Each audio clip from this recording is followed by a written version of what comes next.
Guys, China ने पाकिस्तान के economic crisis के ऊपर अब आके आवाज उठाई है कि पाकिस्तान को किस किस्म की मदद की जरूरत है और तमाम मुल्कों को पाकिस्तान की राइट नाउ इस सिचुएशन के अंदर मदद करनी चाहिए। लेकिन ये गेम यहाँ तक खत्म नहीं होती। सिर्फ और सिर्फ ये इतनी ज्यादा छोटी और सिंपल बात नहीं है, बल्कि इसके अंदर बहुत ही बड़ी गेम है। चाइना का अपना बहुत बड़ा मफाद है इसके अंदर। सिर्फ ये नहीं कि चाइना पाकिस्तान का दोस्त है तो इस वजह से चाइना ने इस किस्म की स्टेटमेंट दी है। चाइना ने पाकिस्तान को पॉइंट आउट तो जरूर किया है, लेकिन चाइना की जो मुकम्मल स्टेटमेंट है वो ये है कि तमाम डेवलपिंग कंट्रीज को डेट्स की रिलीफ प्रोवाइड की जाए। डेट्स के अंदर जो वो फंस चुके हैं, इतने ज्यादा कर्जे उनको दिए गए हैं और उन कर्जों के अंदर जो वो फंस चुके हैं उनको वहां से निजात दिलाई जाए, उनको वहां पर आसानियां दी जाए। और यहाँ पर एक और बड़ी चीज है कि वेस्ट जितना भी है वो चाइना के ऊपर ब्लेम करता है कि चाइना डेट ट्रैप की गेम करता होता है, मतलब कि वो मुल्कों को कर्जों के जाल के अंदर फंसाता होता है। और इस चीज को काउंटर करने के लिए चाइना ने ये एक अपनी स्टेटमेंट दी है और इसके अलावा और भी उन्होंने काफी ज्यादा पॉइंट्स इसमें उजागर किए हैं। एक बड़ा ही इंपॉर्टेंट पॉइंट इसके अंदर ये है कि चाइना ने फाइनेंशियल सिस्टम जो कि वेस्ट का है उसको टारगेट किया है और खास करके अमेरिका को टारगेट किया है। पाकिस्तान के बारे में बात करते हुए एक मतलब कि इस तरीके से नहीं है कि डायरेक्टली अमेरिका को ब्लेम किया पाकिस्तान की करंट इकोनॉमिक क्राइसिस को लेकर, लेकिन चाइना ने ये बात क्लियर की है कि पाकिस्तान के अंदर जो करंट इकोनॉमिक क्राइसिस है उसके पीछे वेस्ट का बहुत बड़ा रोल है। वेस्ट के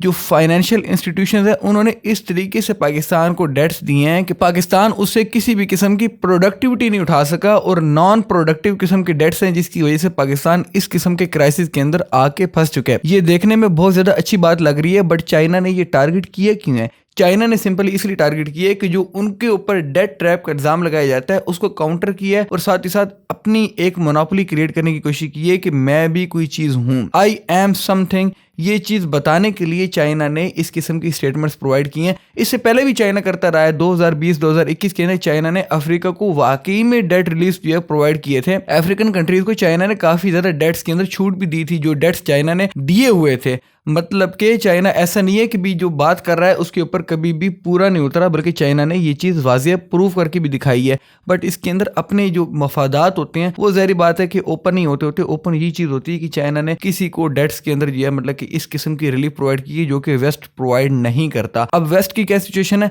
वेस्ट की वाकई में ये सिचुएशन है कि जितने भी फाइनेंशियल इंस्टीट्यूशंस हैं, क्योंकि चाइना ने ये नहीं बोला कि अमेरिका ने इस किस्म के काम किए हैं, चाइना ने ये बोला है कि वेस्ट ने ये सारे के सारे जितने भी वेस्ट के फाइनेंशियल इंस्टीट्यूशंस हैं उन्होंने इस किस्म के कर्जे दिए हैं। जो डेवलप्ड कंट्रीज हैं वो डेवलपिंग कंट्रीज को इस किस्म के कर्जे दे रहे हैं कि डेवलपिंग कंट्रीज ऊपर नहीं आ सक रहे बल्कि नीचे पे नीचे जाते जा रहे हैं। ये सारे के सारे बयानात दिए हैं चाइना के जो फॉरेन मिनिस्ट्री की स्पोक्स पर्सन है माओ निंग। और लिटरली ये जो उनकी स्टेटमेंट्स हैं ये प्रेशर प्रोवाइड करेंगी जितनी भी डेवलप्ड कंट्रीज हैं, खास करके अमेरिका, उसके ऊपर ये प्रेशर डालेंगी ये सारी की सारी स्टेटमेंट्स कि वो आखिर देखे कि जितनी भी डेवलपिंग कंट्रीज को उन्होंने अपने डेट्स के अंदर फंसाया हुआ है वहां पर रिलीफ प्रोवाइड की जाए। कि हर मुल्क इस तरीके का नहीं होता है, इतनी प्रोडक्टिविटी हर मुल्क के पास नहीं है कि वो इस किस्म की कर्जों की अदायगी कर सके जिस किस्म के कर्जों के अंदर उसने सबको फंसाया हुआ है। ये सिर्फ और सिर्फ पाकिस्तान की बात नहीं है, ये जिस किस्म के कर्जों के अंदर काफी ज्यादा डेवलपिंग कंट्रीज फंसे हुए हैं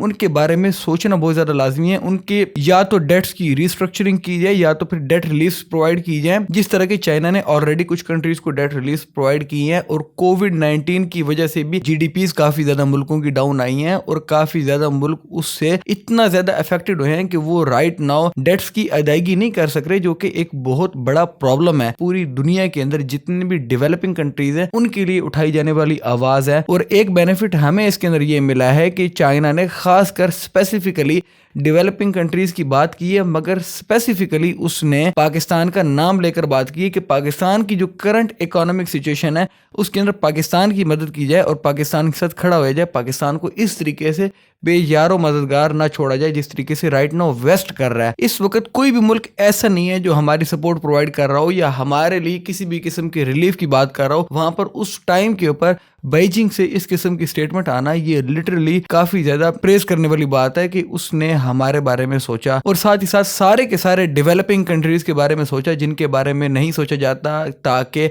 उनको यूटिलाइज करके उनके रिसोर्सेज को यूटिलाइज करके अपनी मोनोपोली अपनी पावर को कायम दायम रखा जा सके। और हिस्ट्री के अंदर हमें काफी ज्यादा इस किस्म की मिसालें मिलती भी हैं। ये चीज जो राइट नाउ चाइना ने की है ये वाकई में यूएस और चाइना की आपस में टेंशन तो बढ़ाएगा, जो कि इस किस्म की स्टेटमेंट्स बढ़ाती होती हैं, क्योंकि चाइना ने डायरेक्टली टारगेट किया यूएस को। ऑल्दो कि चाइना ने यूनाइटेड स्टेट्स का नाम नहीं लिया, लेकिन जितने भी आर्टिकल्स पब्लिश हुए हैं उन्होंने क्लियरली स्टेटेड किया है इस बात को कि ये बात चाहे चाइना ने वेस्ट की हो, लेकिन उसका टारगेट जो था, जिस तरफ चाइना का इशारा था, वो यूनाइटेड स्टेट्स ऑफ अमेरिका ही था, क्योंकि सारे के सारे जितने भी फाइनेंशियल इंस्टीट्यूशंस हैं वो सारे के सारे अमेरिकन कंट्रोल के अंदर हैं, उनके अंदर अमेरिकन सुप्रीमेसी है। इसके साथ साथ एक और भी चीज़ बहुत ज़्यादा लाजमी है कि जो डेट रिलीफ है, ये चीज़ को अब वाकई में सीरियसली लिया जा रहा है, क्योंकि इतने ज़्यादा कर्जे, इतनी ज़्यादा छोटी छोटी डेवलपिंग कंट्रीज़ के सिर के ऊपर चढ़ चुके हैं, जो कि वो कभी भी नहीं अदा कर सकते। बजाय इसके कि वो मुकम्मल डिफ़ॉल्ट वाली सिचुएशंस की तरफ आहिस्ता आहिस्ता जाते जाएं,